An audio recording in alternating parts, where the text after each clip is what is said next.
No, I'm not kidding. Hear me out.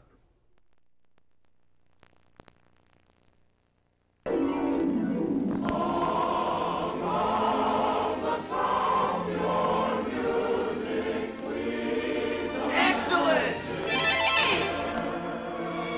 Say what again?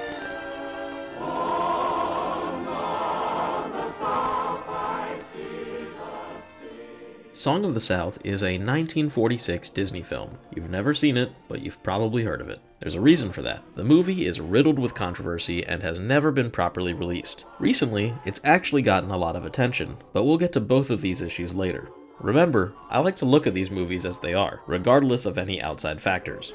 Before we begin, please bear with me. Due to the lack of a proper release, the clips I use will not only not be in HD, but will have much worse visual and audio quality than I would typically use. So, without further delay, let's start with an objective look at Song of the South.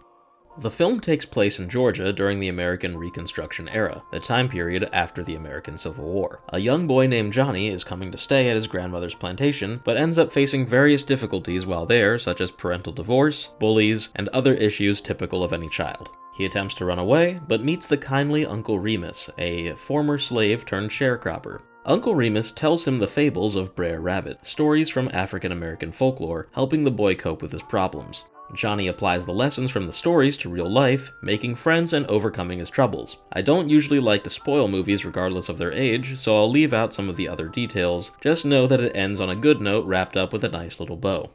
Normally, this is the part where I talk about how good a movie is, but I want to make myself clear, Song of the South is not a good movie. There are good things in it, but the movie is actually really, really boring. Being a mix between an anthology film and a slice of life, not much happens. When it comes to the larger Disney library, I would say it maybe sits around the mid-tier, but even that feels generous. It's not painful like Chicken Little, Dinosaur, or Home on the Range, but comes nowhere near the company's beloved classics.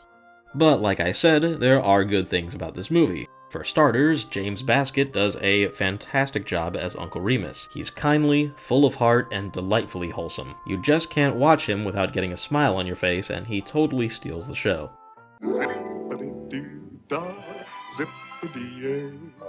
The songs are also great, each of them being iconic, feel-good tunes that would become staples of Disney as a whole for decades to come. Songs like Zippity-Doo-Dah and Everybody's Got a Laughin' Place are regarded as top classics among the entire Disney catalog, even with the movie never getting a proper home media release. Lastly, the highest praise I can give to this movie would be the animation. All of the Br'er Rabbit sequences are done in traditional Disney animation and are so fluidly animated. The scenes move at a very fast pace due to the characters' much more rapid dialogue. Just in a minute now, won't be long now. Dinner gonna be ready in a minute now. All you have to do is put a few more sticks on the fire, get fire going good. This type of animation is fairly unique for Disney at the time, and is more in line with the kind you find in Looney Tunes, making the sequences stand out even among the company's other works. Things go up another level when the animation and live action blend. Look how this frog goes in and out of the shadows and is actually shaded accordingly. The animation team certainly went the extra mile. It's incredible. Now, animation and live action hybrids were not new at the time. Even Disney himself used the technique way back in the 20s, but the advancements seen here are groundbreaking and nothing short of an achievement. I would even go as far as to say that these scenes in Song of the South surpass that of Mary Poppins, which would be released 18 years later. Now, with the good out of the way, it's time to address the elephant in the room. As previously mentioned, Song of the South is famous for controversy. The film is pretty much exclusively known for its racial insensitivity, earning it the title amongst Disney movies as the racist one. As a result, it has never been released on home video in the United States, only seeing small VHS and Laserdisc releases in Asian and European territories. The copy I'm using for this video is actually a VHS rip of one of the Asian Laserdiscs.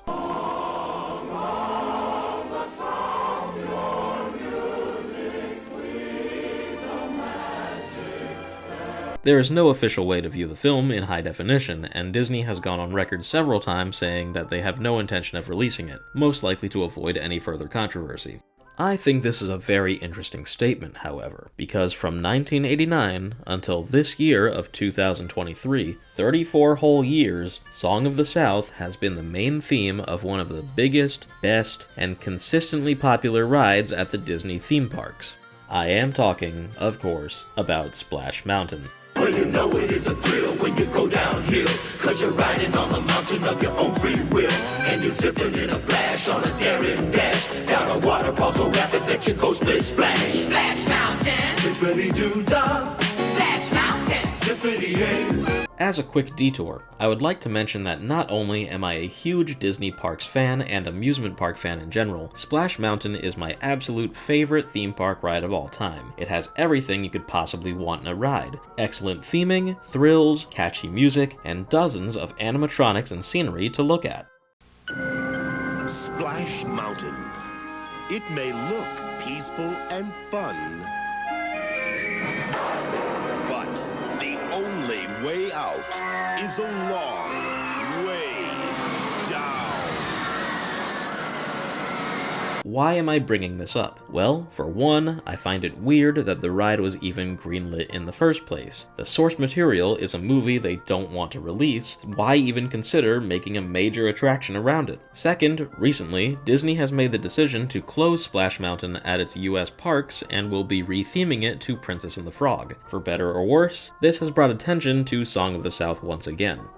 Several people have come out of the woodwork to either fight to save the beloved ride or condemn anyone that likes it. To be honest, both sides kind of suck. One extreme side falls into that obnoxious "you're erasing history" or anti-woke crowd. This group is a problem because they hate anything even remotely progressive, and something tells me that their issues are, well, let's just say more hate-based. This isn't a good look, and doesn't do the movie any favors for preservation.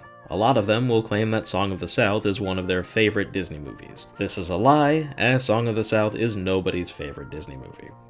The other extreme side is more likely just some white person that feels the need to educate everyone on how the movie is racist, and if you even like the ride, you're a bad person. At most, they'll do some surface-level research to find out about the controversy, and regurgitate the same points for a moral high ground. This lumps in anyone that just misses the ride with the other crowd. Look, I just love the aesthetic of the fun little musical critters, and I'd like to miss my favorite ride and not be in love with the Princess and the Frog retheme in peace without being called a racist on the internet. The reason I wanted to make this video is that I believe both sides have one major thing in common, and that is that none of them have actually seen the movie. Now, the question of if Song of the South is racist or not is honestly not so black and white. On one hand, I can definitely see where the problem is. The exact time period the movie is set in isn't made exactly clear, and neither is the social status of the black characters. While they are technically free, it is very easy to mistake them as still being slaves. It doesn't help that they seem very happy and content to just stick around the plantation either. The movie is also critiqued for the dialect spoken by the black characters. While understandably very realistic for the time and place the movie is set in. And if I don't tell you about him, you're gonna pester me till I does. So what's the odds? Ain't no great tale, no how. Some dialogue will definitely make you say, oh. Uncle Remus, you tell the best tales in the whole United States of Georgia. Oh. We leave around here long to get stomped on, run over, or lost. Ooh. You look mighty sad. You just can't hear anything like that and think that it aged well. So here comes my controversial take. After having watched the film, it is my belief that Song of the South is not only not a racist film, but that it deserves to be officially released and preserved as an important film. At the very least, it should be available for people to discuss and learn from. Like most people, I went into the movie expecting something extremely offensive or shocking. Something along the lines of those horrifying Looney Tunes cartoons, or perhaps contain the use of the N-word or even blackface. However, I didn't really see anything that bad. It doesn't put black people down or show the black characters in a negative light. If you take away the controversy and just look at it for what it is, there's really nothing that separates this movie from the other Disney films of the era. I understand that there is some controversy surrounding the source material from Joel Chandler Harris, but I'm just here to talk about the movie. Although, I can see how the plot could be seen as in poor taste or even offensive, revolving around this white kid's fairly average problems. Clearly, those aren't the worst things to happen on the plantation, and it feels weird that they're treated as such. Where'd you get them funny looking clothes? Yeah. Look at that lace collar. Look, Joe, what's your name, little girl? Although, it is a movie from the 40s, so I don't expect any groundbreaking racial statements. On the topic of importance, I would argue that the film in general is actually quite progressive for the time. On the surface, being a movie from the 40s and both having black characters in a positive role and adapting black folklore for a wider audience is quite the positive step. While it may not be done in the most ideal way, I would say it's still fairly well done considering the time period. The casting is also fairly progressive too. The main animated characters of Br'er Rabbit, Fox, and Bear are actually played by black voice actors, including James Baskett pulling double duty by playing both Br'er Fox and Uncle Remus himself. As I mentioned before, Baskett does a great job in his role. He actually did so well that he became the first black man in history to ever be presented an Oscar. He was also the first actor to win anything for their work in an animated project. The Oscar was honorary and awarded to him in 1948, 2 years after the film's release. He would pass away soon after, that very same year. I feel that it's sad that such a milestone is to be locked away forever. One has to wonder what Baskett's estate and living relatives think of his legacy being hidden away and only remembered for its controversy.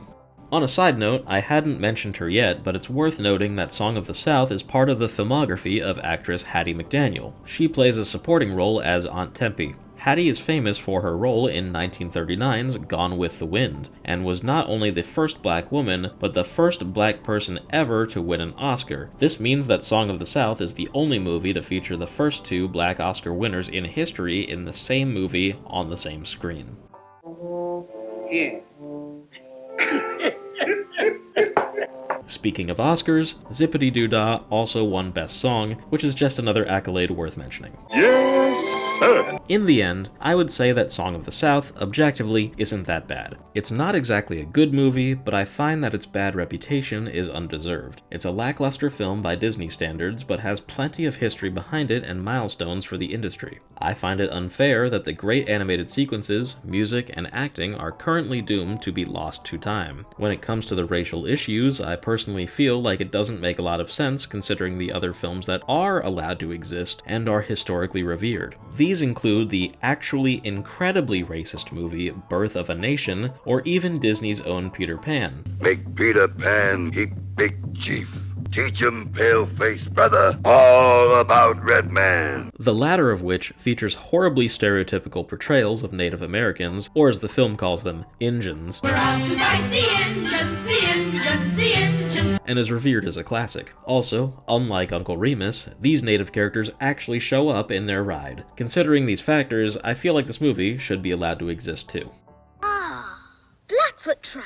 Quite savage, you know. The Indian is cunning, but not intelligent. I would like to mention that these Joe's Drive-In videos are not to just talk about movies that I consider my personal favorites or ones that I grew up with. They are meant to shine a spotlight on any movies I feel are worth talking about, for better or worse. Some popular, some not. It is my message and motto that no matter how good or bad it may be, every movie deserves to be seen. They are art, and like art, should be preserved and restored for all generations to enjoy. A lot of my feelings on Song of the South are just my personal thoughts upon watching the movie, but the motto stays true. The movie deserves to be seen so that people can experience it and discuss it. Personally, I thought it was just okay. Nothing I would be in any rush to watch again. I wouldn't exactly call it racist, more so tone deaf, or perhaps just unfortunate. Yes, Song of the South is an unfortunate film. I'm aware that many people may disagree with me, and that's okay. That's how these discussions work. Is this movie offensive, or is it fine? You tell me. It isn't my place to say.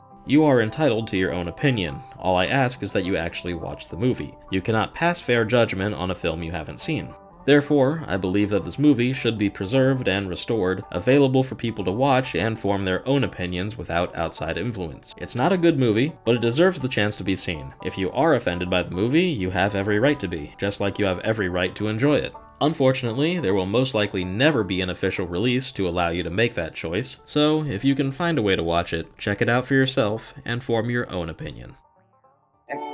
Well, so long, Uncle Remus. Sure hope you knows what you was doing.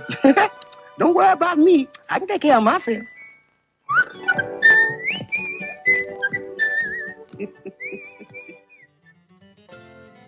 Hey guys, I hope you all enjoyed my look back and potentially hot take on Song of the South. This video took way too long to make and certainly delayed my release schedule quite a bit, as writing it was quite the difficult task with such a touchy subject. The next episode is almost certain to be much more lighthearted, so I hope you all do me the favor of subscribing and hitting that bell notification to see when it drops. I really want to keep doing more of this, and seeing those numbers go up really motivates me to keep going. Thanks for watching, and hopefully, thank you for subscribing.